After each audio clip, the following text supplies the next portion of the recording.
Maranatha. ಇಂದು 26 October 2025. ಎಲ್ಲರಿಗೂ ಭಾನುವಾರದ ಶುಭಾಶಯಗಳು. AD 33ರಲ್ಲಿ ಯೇಸು ಕ್ರಿಸ್ತನು ಗೊಲ್ಗೊಥಾ ಗುಡ್ಡದಲ್ಲಿ ಕಲ್ವಾರಿಯ ಶಿಲುಬೆಯ ಮೇಲೆ ತನ್ನನ್ನು ಯಜ್ಞವಾಗಿ ಅರ್ಪಿಸಿ 3ನೆಯ ದಿನದಲ್ಲಿ ಪುನರುತ್ಥಾನ ಹೊಂದಿ 40 ದಿನಗಳ ಪರ್ಯಂತರ ತನ್ನ ಶಿಷ್ಯರಿಗೆ ಕಾಣಿಸಿಕೊಂಡು ನಂತರ ಪರಲೋಕಕ್ಕೆ ಒಯ್ಯಲ್ಪಟ್ಟು ತಾನು ಮುಂಚಿತವಾಗಿ ತನ್ನ ಶಿಷ್ಯರಿಗೆ ವಾಗ್ದಾನ ಮಾಡಿದಂತೆ 50ಮ ದಿನದಂದು ಪವಿತ್ರಾತ್ಮನನ್ನು ಕಳುಹಿಸಿ ಅಂದು ಪೇತ್ರನು ಮಾಡಿದ ಪ್ರಸಂಗದ ಮೂಲಕ 3,000 ಮಂದಿ ಅವರ ಮಾತಿಗೆ ಒಪ್ಪಿಕೊಂಡು ದೀಕ್ಷಾಸ್ನಾನ ಮಾಡಿಸಿಕೊಳ್ಳುವುದರ ಮೂಲಕ ಸ್ಥಾಪಿತವಾದ ದೇವರ ಸಭೆಯು ಪೀಡನೆಗಳ ಮತ್ತು ಕಿರುಕುಳದ ಮೂಲಕ ಹಾದು ಹೋಗುತ್ತಿದ್ದಾಗ್ಯೂ ದಿನದಿಂದ ದಿನಕ್ಕೆ ದೇವರ ಸಭೆಯು ಬೆಳೆಯುತ್ತಾ ಬಂದಿತ್ತು. ಆರಂಭದಲ್ಲಿ ಯಹೂದ್ಯರು ಮಾತ್ರ ಸುವಾರ್ತೆಯನ್ನು ಕೇಳಿಸಿಕೊಂಡಾಗ್ಯೂ ನಂತರದ ದಿನಗಳಲ್ಲಿ ಯಹೂದ್ಯರು, ಗ್ರೀಕರು ಅಂತೂ ಎಲ್ಲ ಜನರು ಸುವಾರ್ತೆಯನ್ನು ಕೇಳಿಸಿಕೊಂಡು ಕ್ರಿಸ್ತನ ಮಾರ್ಗದಲ್ಲಿ ನಡೆಯುವಂಥವರಾದರು. ಯೆರೂಸಲೇಮಿನ ಸಭೆಗೆ ದೊಡ್ಡ ಹಿಂಸೆಯು ಉಂಟಾದಾಗ ಅಲ್ಲಿಂದ ಚದರಿ ಹೋದವರು ಅಲ್ಲಲ್ಲಿ ಸುವಾರ್ತೆಯನ್ನು ಸಾರುವವರಾದರು. ಸಭೆಯ ಆರಂಭ ಕಾಲಘಟ್ಟಗಳಲ್ಲಿ ಯಹೂದ್ಯರಿಂದ ಪೀಡನೆಗಳನ್ನು, ಕಿರುಕುಳವನ್ನು ಅನುಭವಿಸಿದ ಕ್ರೈಸ್ತ ಸಭೆಯು AD 54ರ ಕಾಲಘಟ್ಟದಿಂದ ರೋಮನ್ ಚಕ್ರವರ್ತಿಗಳಿಂದಲೂ ಕ್ರೂರವಾದ ಪೀಡನೆಗಳನ್ನು ಅನುಭವಿಸಬೇಕಾಗಿ ಬಂದಿತು. ನೀರೋ ಚಕ್ರವರ್ತಿಯಿಂದ ಆರಂಭವಾಗಿ 10 ಚಕ್ರವರ್ತಿಗಳು ಕ್ರೈಸ್ತತ್ವವನ್ನು ನಿರ್ಮೂಲನೆ ಮಾಡಲು ಪ್ರಯತ್ನಿಸಿ ಅವರೆಲ್ಲರೂ ವಿಫಲರಾದರು.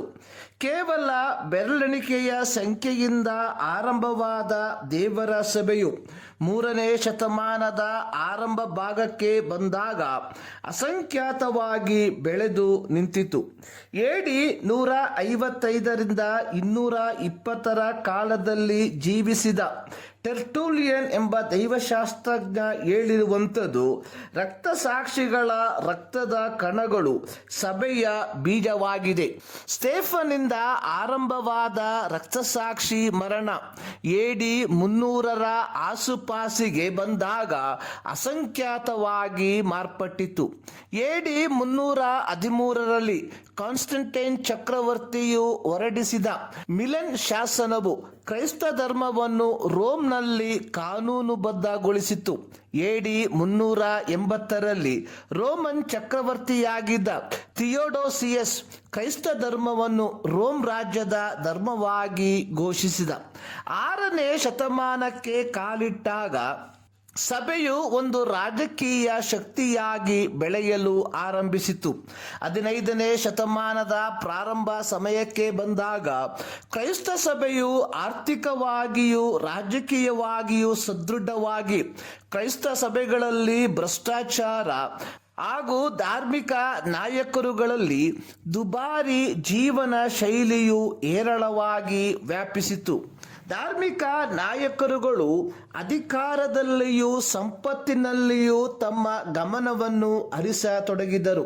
1517ರಲ್ಲಿ ಮಾರ್ಟಿನ್ ಲೂಥರ್ ಎಂಬ ಅಗಸ್ಟಿಯನ್ ಸನ್ಯಾಸಿಯವರು ಕೀರ್ತನೆಗಳ ಸಂಗ್ರಹ, ರೋಮಾಪುರದವರಿಗೆ ಬರೆದ ಪತ್ರಿಕೆ, ಗಲಾತ್ಯದವರಿಗೆ ಬರೆದ ಪತ್ರಿಕೆ ಮತ್ತು ಇಬ್ರಿಯರಿಗೆ ಬರೆದ ಪತ್ರಿಕೆಯ ಅಧ್ಯಯನವನ್ನು ಮತ್ತು ಅದರ ಬೋಧನೆಯನ್ನು ಮಾಡಲು ಪ್ರಾರಂಭಿಸಿದಾಗ ತಾನು ಒಳಗೊಂಡ ಪಂಗಡವು ಅನುಷ್ಠಾನಪಡಿಸಿರುವ ತಪ್ಪೊಪ್ಪಿಗೆ ಅಥವಾ ಪಾಪದ ಅರಿಕೆ ಇನ್ನಿತರೆ ಕರ್ಮಾಚಾರಗಳು ಯಥಾರ್ಥವಾದ ಕ್ರೈಸ್ತತ್ವಕ್ಕೆ ವ್ಯತಿರಿಕ್ತವಾಗಿದೆ ಎಂದು ಮನಗಂಡರು.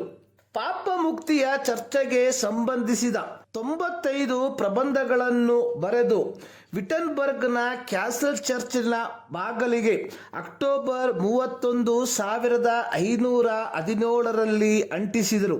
ಈ ಒಂದು ಬೆಳವಣಿಗೆ ನಂತರದ ಕಾಲಘಟ್ಟಗಳಲ್ಲಿ ಒಂದು ಪ್ರೊಟೆಸ್ಟೆಂಟ್ ಸುಧಾರಣೆಯಾಗಿ ಮಾರ್ಪಟ್ಟು 19ನೇ ಶತಮಾನದ ಆರಂಭ ಕಾಲದಲ್ಲಿ ಪ್ರಪಂಚದ ವಿವಿಧ ಭಾಗಗಳಿಗೆ ಮಿಷನರಿ ಸೇವೆಗೆ ನಾಂದಿಯನ್ನು ಆಡಿತು.